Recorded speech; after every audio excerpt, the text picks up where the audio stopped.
আর গরম পানির ব্যাপারটা হচ্ছে কি মানে এখন পর্যন্ত সেরকম পরীক্ষিত কিছু নাই। হ্যাঁ, এখন পর্যন্ত পরীক্ষিত কিছু নাই যে আমার গরম পানি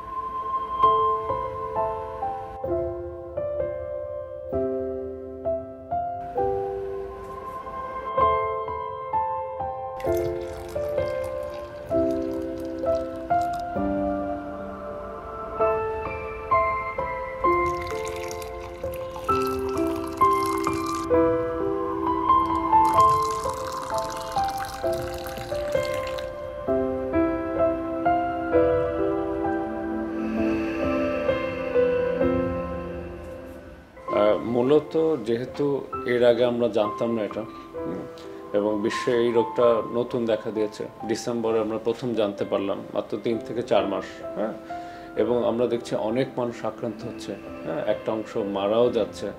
তো আতঙ্ক ছড়াবে, এটাই স্বাভাবিক। আর গরম পানির ব্যাপারটা হচ্ছে কি মানে এখন পর্যন্ত সেরকম পরীক্ষিত কিছু নাই। হ্যাঁ, এখন পর্যন্ত পরীক্ষিত কিছু নাই যে আমার গরম পানি খেলে করোনা সেরে যাবে। কিংবা আমি যদি নিয়মিত বিরতিতে পানি খাই কিংবা গরম পানি খাই, হ্যাঁ, তাহলে করোনা সেরে যাবে। এটা হচ্ছে এক কথা।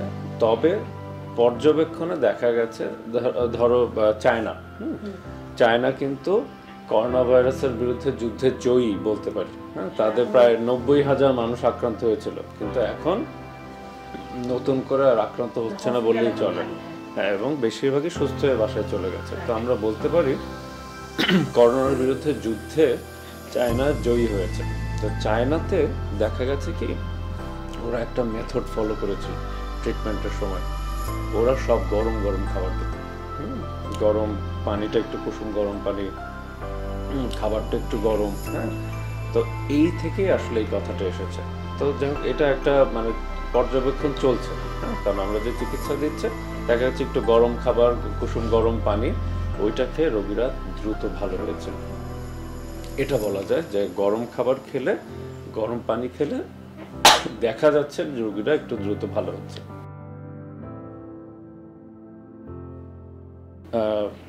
জ্বর থাকবে, কাশি থাকবে, শ্বাসকষ্ট থাকবে। হ্যাঁ, এটা মূলত একটা রেসপিরেটরি ডিজিজ। হ্যাঁ, মানে শ্বাসযন্ত্রের একটা রোগ। জ্বর থাকবে, কাশি থাকবে, শ্বাসকষ্ট থাকবে। হ্যাঁ, এবং 80% ক্ষেত্রে মনে রাখতে হবে, 80% ক্ষেত্রে এটা মৃদু, হ্যাঁ, বা মাইল্ড, হ্যাঁ, বা নর্মাল ঠান্ডা সর্দি কাশি যেমন হয় সেরকম।